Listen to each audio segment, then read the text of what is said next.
Pernahkah kamu berharap bisa kembali ke masa lalu? Hanya untuk memperbaiki satu keputusan dalam hidup? Bayangkan jika kamu diberi kesempatan kedua. Bukan untuk memperjuangkan seseorang yang kamu cintai, tetapi untuk melepaskannya. Namaku Alia. Usia 30 tahun. Dan kisah ini adalah tentang pernikahanku yang seharusnya tidak pernah terjadi. Suatu pagi aku terbangun, dan dunia membawaku 10 tahun kembali ke masa lalu. Kali ini, aku tahu semuanya. Dan untuk pertama kalinya, aku memilih tidak menikahi suamiku. Tapi sebelum kita mulai kisah ini, aku penasaran, kalau kamu bisa kembali ke masa lalu, keputusan apa yang ingin kamu ubah? Tulis di komentar ya. Dan kalau kamu suka kisah seperti ini, jangan lupa subscribe supaya tidak ketinggalan cerita berikutnya.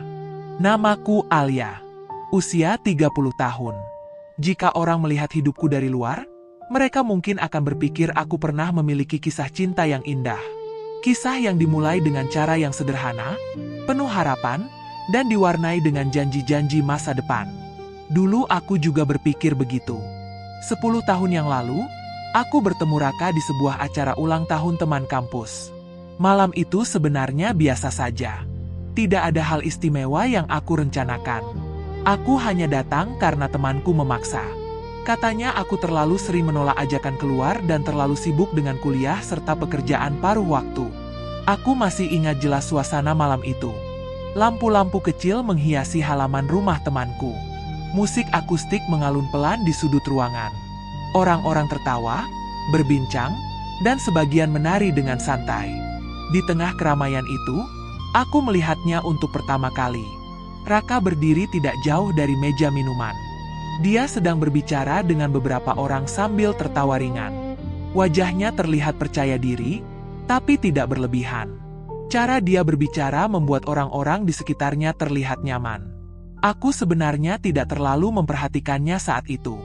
Sampai tiba-tiba dia berjalan mendekat. "Hai, kamu Alia kan?" katanya sambil tersenyum. Aku sedikit terkejut. "Iya, kita pernah ketemu?" "Belum. Tapi aku sering dengar namamu dari Dita," jawabnya santai. Dita adalah temanku yang mengadakan pesta itu. Sejak percakapan pertama itu, semuanya terasa mengalir begitu saja. Raka mudah diajak bicara. Dia tahu kapan harus bercanda dan kapan harus mendengarkan. Hal kecil yang membuatku merasa dihargai. Itu mungkin terdengar sederhana. Tapi bagi seseorang seperti aku, yang tidak terlalu pandai membuka diri, perhatian seperti itu terasa sangat berarti. Setelah malam itu, kami mulai sering bertemu. Kadang hanya untuk minum kopi sepulang kuliah. Kadang berjalan-jalan di taman kota. Tidak ada hal yang terlalu mewah, tapi selalu terasa menyenangkan. Raka selalu punya cara untuk membuat suasana terasa hangat. Dia sering mengatakan sesuatu yang dulu membuatku percaya bahwa aku adalah orang yang paling penting dalam hidupnya. "Kamu berbeda dari perempuan lain yang pernah aku kenal," katanya suatu sore ketika kami duduk di sebuah kafe kecil. Aku hanya tertawa kecil saat itu. Aku pikir dia hanya menggoda. Tapi dia mengatakannya dengan sangat serius. Dan perlahan, tanpa aku sadari, kata-kata itu mulai menetap di hatiku. Hubungan kami berkembang dengan cepat. Dalam waktu beberapa bulan, Raka sudah mengenal keluargaku. Dia sering datang ke rumah membawa buah tangan kecil untuk ibuku. Ibuku langsung menyukainya. "Kamu beruntung kalau benar-benar berjodoh dengan dia," kata ibuku suatu malam. Aku tersipu malu saat mendengarnya. Ayahku yang biasanya sulit memberi penilaian tentang orang lain pun terlihat cukup menerima Raka. Mereka sering berbincang panjang tentang pekerjaan, berita, bahkan sepak bola. Semua terasa berjalan begitu alami. Teman-temanku juga menyukai Raka. Katanya dia sopan, ramah, dan terlihat sangat perhatian padaku. Kadang aku bahkan merasa hidupku terlalu sempurna. Aku yang dulu sering merasa sendirian, sekarang memiliki seseorang yang selalu ada. Seseorang yang menjemputku ketika hujan turun. Seseorang yang mengirim pesan hanya untuk memastikan aku sudah makan. Hal-hal kecil seperti itu membuatku merasa dicintai. 2 tahun setelah kami berpacaran, Raka melamarku. Hari itu terjadi begitu sederhana. Tidak ada restoran mewah. Tidak ada dekorasi romantis seperti di film-film. Kami hanya berjalan di taman tempat kami sering bertemu sejak awal. Saat matahari hampir tenggelam, Raka tiba-tiba berhenti berjalan. "Alia," katanya pelan. Aku menoleh. Dia terlihat gugup, sesuatu yang jarang sekali kulihat darinya. "Aku tidak tahu bagaimana masa depan nanti. Tapi aku tahu satu hal," katanya sambil menatapku serius. "Aku ingin kamu ada di dalamnya." Lalu dia mengeluarkan sebuah cincin kecil dari saku jaketnya. "Alia, maukah kamu menikah denganku?" Aku masih ingat betapa cepatnya jantungku berdetak saat itu. Dunia terasa berhenti beberapa detik. Dan tanpa berpikir panjang, aku mengangguk. "Iya," jawabku. Hari itu menjadi salah satu hari paling membahagiakan dalam hidupku. Persiapan pernikahan kami berjalan dengan penuh kegembiraan. Keluarga besar ikut membantu. Teman-teman datang memberi dukungan. Semua orang terlihat ikut merasakan kebahagiaan kami. Gaun pengantin yang kupilih berwarna putih sederhana. Aku masih ingat saat pertama kali mencobanya di depan cermin. Rasanya seperti mimpi yang menjadi kenyataan. Aku akan menikah dengan pria yang kucintai. Hari pernikahan kami akhirnya tiba. Gedung itu dipenuhi oleh keluarga dan teman-teman yang datang dengan senyum hangat. Musik lembut mengiringi langkahku menuju pelaminan. Saat aku melihat Raka berdiri di sana menungguku, dia tersenyum. Senyum yang dulu membuatku percaya bahwa semua akan baik-baik saja. Kami mengucapkan janji pernikahan di depan semua orang yang kami cintai. Janji untuk saling menjaga. Janji untuk saling setia. Janji untuk tetap bersama dalam keadaan apapun. Saat cincin itu melingkar di jariku, aku benar-benar percaya bahwa hidupku baru saja memasuki bab paling indah. Aku tidak tahu saat itu bahwa di balik semua senyuman dan ucapan selamat dari orang-orang di sekitar kami, ada banyak hal yang belum aku pahami tentang pernikahan. Dan lebih dari itu, ada sisi dari Raka yang belum pernah benar-benar aku kenal. Beberapa bulan pertama setelah pernikahan kami terasa seperti mimpi yang indah. Aku dan Raka pindah ke sebuah rumah kecil yang tidak terlalu jauh dari tempat kerjaku. Rumah itu sederhana, hanya memiliki 2 kamar, ruang tamu kecil, dapur mungil, dan halaman depan yang cukup untuk menanam beberapa pot bunga. Tapi bagiku, rumah itu terasa sangat berarti. Itu adalah tempat pertama yang benar-benar bisa aku sebut sebagai rumah kami. Setiap pagi aku bangun lebih dulu. Aku menyiapkan sarapan sederhana, biasanya roti panggang atau nasi goreng, sambil menunggu Raka keluar dari kamar dengan rambut yang masih sedikit berantakan. Dia sering memelukku dari belakang ketika aku sedang memasak. "Pagi-pagi sudah wangi begini, siapa yang mau kamu goda?" katanya sambil bercanda. Aku selalu tertawa mendengar itu. Hal-hal kecil seperti itu membuatku merasa bahwa aku telah memilih orang yang tepat untuk menjalani hidup bersama. Kami sering makan malam bersama di meja kecil di ruang makan. Setelah itu kami menonton film atau sekadar berbincang tentang hari kami masing-masing. Kadang Raka bercerita tentang pekerjaannya. Kadang aku mengeluh tentang klien yang sulit di kantor. Kami saling mendengarkan. Setidaknya, itulah yang aku rasakan saat itu. Namun perlahan, sesuatu mulai berubah. Awalnya sangat kecil. Begitu kecil sampai aku bahkan tidak yakin apakah aku hanya terlalu sensitif atau memang ada sesuatu yang berbeda. Raka mulai pulang lebih larut dari biasanya. Dulu dia selalu pulang sebelum jam 7 malam.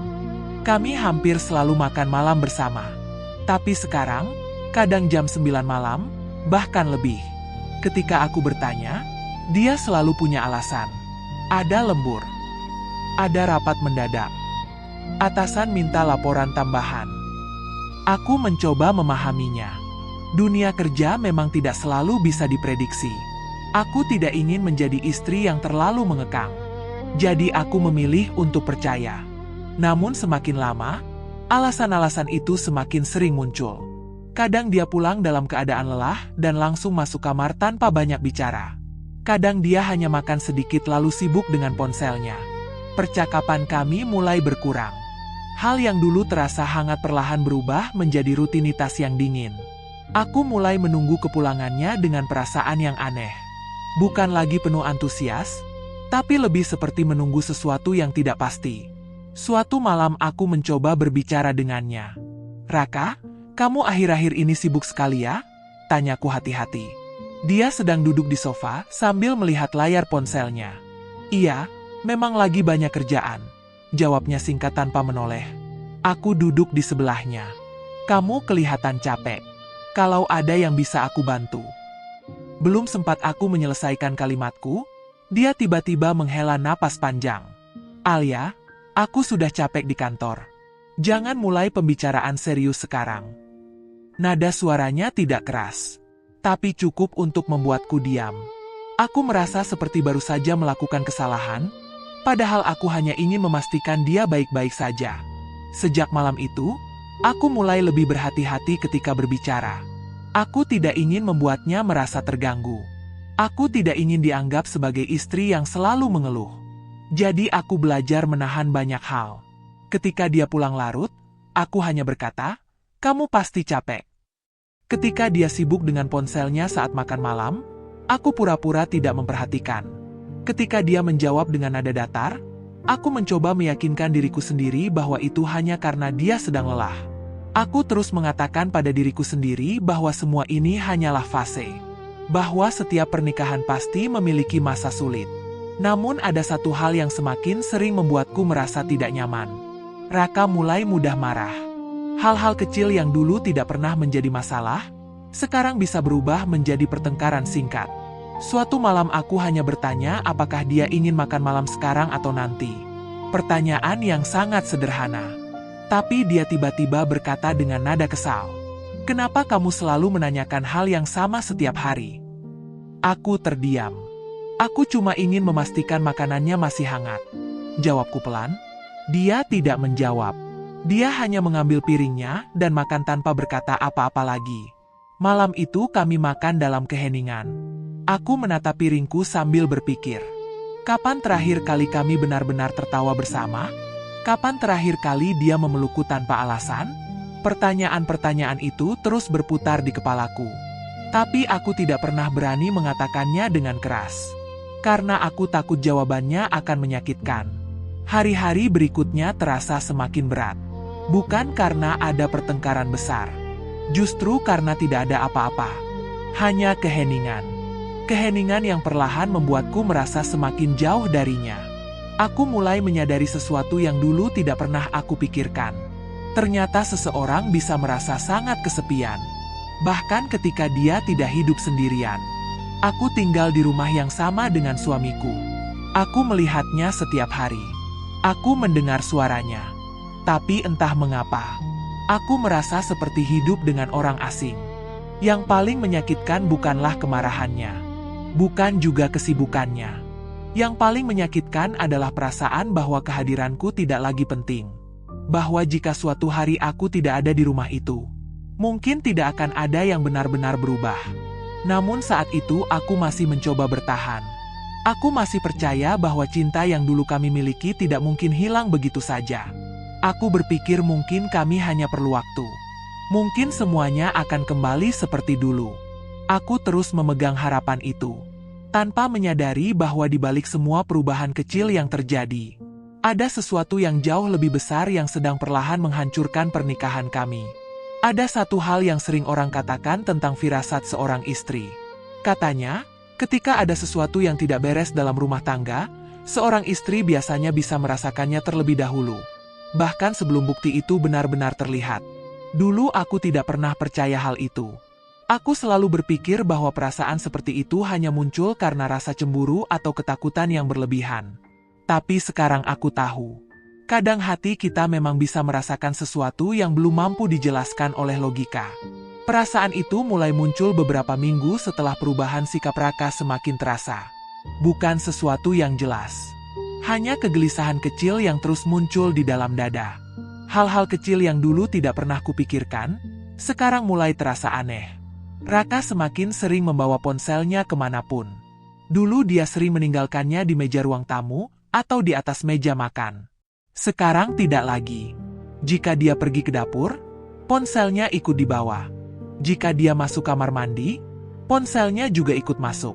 Awalnya aku mencoba tidak memikirkan hal itu. Aku berkata pada diriku sendiri bahwa mungkin dia hanya sedang menunggu pesan penting dari kantor. Tapi semakin lama, aku semakin sulit menenangkan pikiranku. Satu malam, hujan turun cukup deras di luar rumah. Aku sudah selesai mencuci piring dan sedang duduk di ruang tamu sambil membaca buku. Raka baru saja pulang dari kantor sekitar 1 jam yang lalu. Dia terlihat sangat lelah dan langsung masuk kamar untuk beristirahat. Aku tidak ingin mengganggunya. Tapi ketika aku masuk kamar untuk mengambil charger ponselku, aku melihat sesuatu yang tidak biasa. Ponsel Raka tergeletak di atas meja kecil di samping tempat tidur. Layar ponselnya menyala. Ada notifikasi pesan baru. Aku sebenarnya tidak berniat melihatnya. Benar-benar tidak. Namun sesuatu dalam diriku membuat langkahku berhenti. Mataku tanpa sengaja membaca nama yang muncul di layar. Nama seorang wanita. Namanya Mira. Pesan itu hanya satu kalimat. Aku kangen kamu. Aku merasa seperti seluruh tubuhku tiba-tiba membeku. Tanganku terasa dingin. Jantungku berdetak sangat cepat. Seolah mencoba keluar dari dadaku. Mungkin ini hanya salah paham. Mungkin hanya teman kantor. Mungkin hanya bercanda. Aku mencoba meyakinkan diriku sendiri dengan berbagai kemungkinan. Namun ada sesuatu dalam kata-kata itu yang terasa berbeda. Terlalu pribadi. Terlalu intim. Aku berdiri di sana beberapa detik. Menatap layar ponsel itu tanpa bergerak. Pikiranku dipenuhi pertanyaan. Siapa Mira? Sejak kapan mereka saling mengirim pesan seperti ini? Apakah ini baru terjadi? Atau sudah lama? Tanganku gemetar ketika akhirnya aku mengambil ponsel itu. Aku tahu mungkin aku tidak seharusnya melakukannya. Tapi rasa takut dan penasaran jauh lebih kuat. Layar ponsel terbuka. Dan di sana, di dalam percakapan itu, aku menemukan lebih banyak pesan. Bukan hanya satu. Ada banyak. Beberapa pesan terlihat biasa. Tapi beberapa lainnya membuat napasku terasa sesak. Pesan tentang pertemuan mereka. Tentang makan malam bersama. Tentang rindu. Tentang hal-hal yang seharusnya hanya diucapkan oleh seorang pria kepada istrinya. Tanganku mulai gemetar semakin kuat. Air mataku mulai mengalir tanpa bisa kutahan. Setiap pesan yang kubaca terasa seperti pisau kecil yang perlahan menusuk hatiku. Aku tidak tahu berapa lama aku berdiri di sana. Mungkin hanya beberapa menit. Tapi rasanya seperti waktu berhenti bergerak. Saat itu aku mendengar suara langkah dari kamar mandi. Raka keluar dengan handuk di bahunya. Ketika dia melihatku berdiri di samping tempat tidur sambil memegang ponselnya, wajahnya langsung berubah. Kami saling menatap dalam diam beberapa detik. Alia, katanya pelan. Aku tidak langsung menjawab. Air mata masih mengalir di pipiku. Akhirnya aku bertanya dengan suara yang hampir tidak terdengar. Siapa Mira? Raka tidak langsung menjawab. Dia hanya menghela napas panjang, seolah sedang memikirkan sesuatu. Teman kantor, katanya akhirnya. Jawaban itu terasa terlalu sederhana. Terlalu mudah. Teman kantor yang bilang kangen kamu? Tanyaku lagi. Nada suaraku bergetar. Aku berharap, entah bagaimana, dia akan menyangkal semuanya. Aku berharap dia akan mengatakan bahwa ini hanya kesalahpahaman. Tapi yang terjadi justru sebaliknya. Raka duduk di tepi tempat tidur. Dia terlihat lelah. Bukan seperti seseorang yang tertangkap melakukan kesalahan. Lebih seperti seseorang yang tidak ingin membicarakan sesuatu yang merepotkan. Kamu baca semuanya? Tanyanya. Aku mengangguk pelan. Sejak kapan ini terjadi? Tanyaku. Raka mengusap wajahnya dengan kedua tangannya. Sudah beberapa bulan, katanya. Jawaban itu terasa seperti pukulan keras. Beberapa bulan. Artinya ini terjadi saat aku masih menunggu dia setiap malam. Saat aku masih mencoba memahami kesibukannya. Saat aku masih percaya bahwa dia hanya sedang lelah karena pekerjaan. Kenapa kamu melakukan ini? Tanyaku. Suaraku pecah di tengah kalimat. Aku berharap setidaknya ada penyesalan di wajahnya. Tapi yang kulihat hanya ekspresi datar. Alia, kamu terlalu sensitif tentang hal-hal seperti ini, katanya.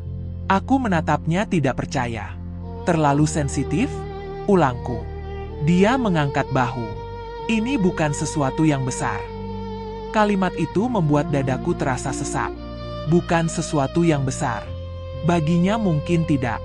Tapi bagiku, Itu adalah dunia yang runtuh dalam satu malam. Aku tidak bisa menahan tangisku lagi. Air mata jatuh semakin deras.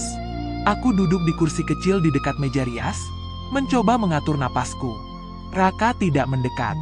Dia tidak memelukku. Dia bahkan tidak meminta maaf. Keheningan memenuhi kamar itu. Keheningan yang terasa lebih menyakitkan daripada kata-kata apapun. Malam itu aku menangis sampai kelelahan. Aku tidak tahu berapa lama aku terisak di dalam kamar. Yang aku ingat hanya satu hal. Perasaan bahwa sesuatu dalam hidupku baru saja hancur. Bukan hanya kepercayaanku pada Raka, tapi juga kepercayaanku pada pernikahan yang selama ini aku perjuangkan. Akhirnya aku tertidur dengan mata yang masih basah. Dan ketika aku membuka mata keesokan paginya, aku tidak tahu bahwa hidupku akan berubah dengan cara yang sama sekali tidak pernah aku bayangkan. Karena pagi itu, aku tidak hanya bangun dari tidur. Aku bangun di masa lalu. Aku membuka mata perlahan.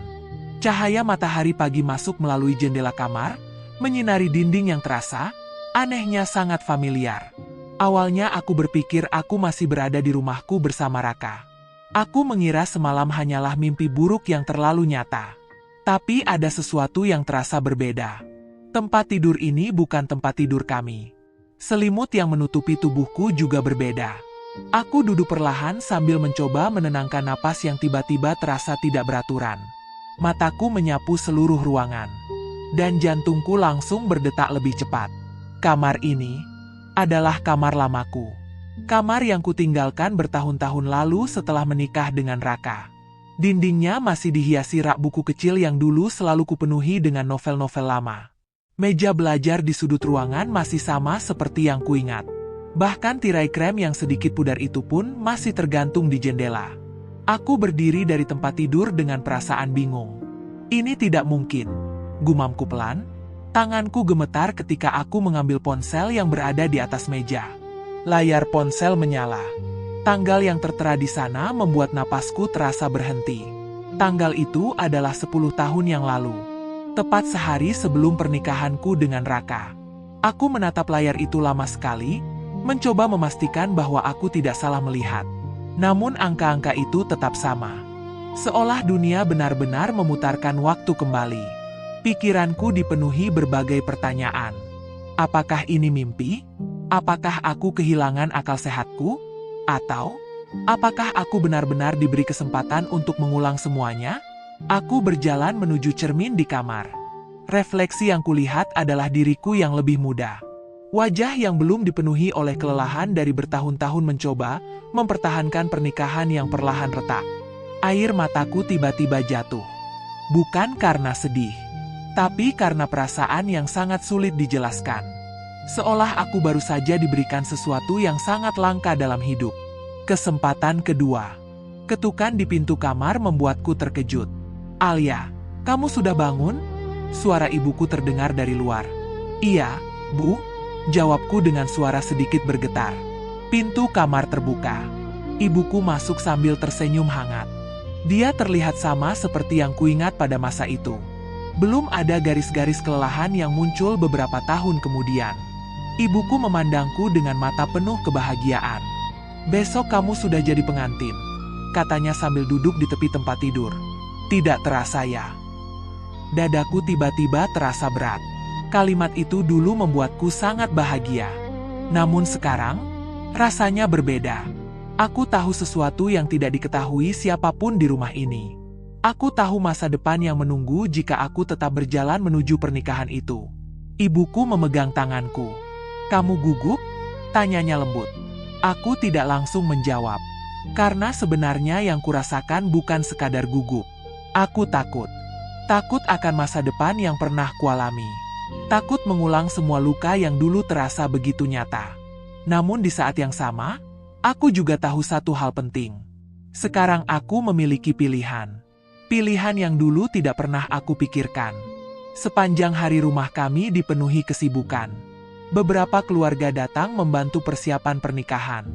Kotak-kotak dekorasi ditumpuk di ruang tamu. Sepupu-sepupuku sibuk membicarakan gaun pengantin dan rencana acara besok. Semua orang terlihat sangat bahagia. Dan melihat semua itu membuat hatiku semakin berat. Karena aku tahu keputusan yang mungkin harus aku ambil akan mengecewakan banyak orang. Sore hari, ponselku berbunyi. Nama yang muncul di layar membuat dadaku terasa sesak. Raka. Aku menatap nama itu cukup lama sebelum akhirnya menjawab. Halo? Kataku pelan. Hai, calon istriku. Suara Raka terdengar ceria dari ujung telepon. Nada suaranya sama seperti yang kuingat dulu. Hangat, penuh keyakinan. Besok kita akhirnya menikah, katanya. Aku menutup mata beberapa detik. Jika aku tidak mengetahui masa depan, mungkin aku akan tersenyum mendengar kalimat itu. Raka, kataku akhirnya. Iya. Aku menarik napas dalam-dalam. Ada banyak emosi yang berputar di dalam dadaku. Kenangan tentang cinta yang dulu pernah ada. Kenangan tentang luka yang datang setelahnya. Namun di tengah semua itu, ada satu hal yang sekarang terasa sangat jelas. Aku tidak ingin kembali ke kehidupan yang sama. Aku ingin bicara sesuatu, kataku. Nanti saja kita bicarakan setelah menikah. Jawabnya ringan, tapi ini penting. Raka terdiam beberapa detik. Apa maksudmu? Tanyanya. Tanganku mulai berkeringat. Ini mungkin keputusan paling sulit yang pernah harus aku buat. Di luar kamar, aku masih bisa mendengar suara keluargaku yang sibuk menyiapkan pernikahan. Semua orang berharap besok akan menjadi hari paling bahagia dalam hidupku. Namun mereka tidak tahu bahwa aku telah melihat masa depan. Dan masa depan itu penuh dengan kesepian. Raka, kataku pelan, aku tidak bisa menikah besok. Di ujung telepon, keheningan panjang terjadi. Apa? Suaranya terdengar tidak percaya. Air mataku mulai jatuh. Bukan karena aku menyesal, tapi karena aku tahu keputusan ini akan mengubah banyak hal. Aku minta maaf, kataku. Tapi aku tidak bisa melanjutkan ini. Kenapa tiba-tiba seperti ini? Tanya Raka dengan nada mulai meninggi. Aku tidak bisa menjelaskan semuanya. Aku tidak bisa mengatakan bahwa aku telah hidup bersamanya selama bertahun-tahun, dan melihat bagaimana semuanya berakhir. Yang bisa kulakukan hanya berkata jujur pada diriku sendiri. Aku baru menyadari sesuatu, kataku pelan. Apa itu? Bahwa cinta saja tidak selalu cukup. Bahwa terkadang seseorang harus berani berhenti. Sebelum semuanya terlambat, aku harus memilih diriku sendiri. Setelah panggilan itu berakhir, aku duduk diam di tepi tempat tidur. Di luar, dunia masih berjalan seperti biasa. Namun di dalam diriku, sesuatu akhirnya terasa berbeda. Untuk pertama kalinya dalam hidupku, aku merasa benar-benar bebas. Hari ketika aku membatalkan pernikahan itu menjadi hari yang tidak akan pernah bisa kulupakan. Bukan karena kemewahan atau kebahagiaan seperti yang dulu kubayangkan. Justru karena hari itu dipenuhi berbagai emosi yang bercampur menjadi satu.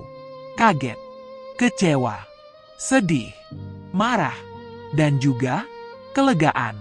Setelah percakapan telepon dengan Raka malam sebelumnya, aku hampir tidak bisa tidur.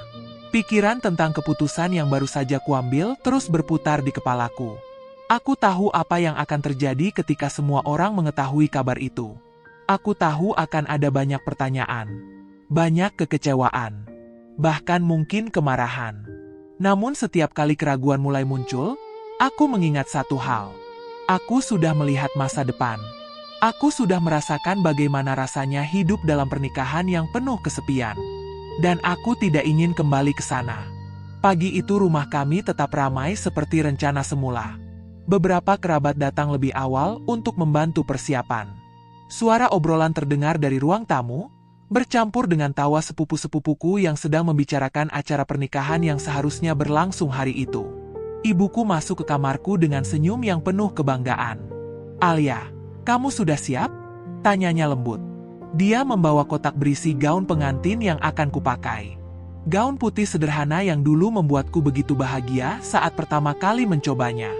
Sekarang, ketika aku melihatnya lagi, perasaanku berbeda. Indah, tapi terasa seperti milik seseorang yang bukan lagi diriku.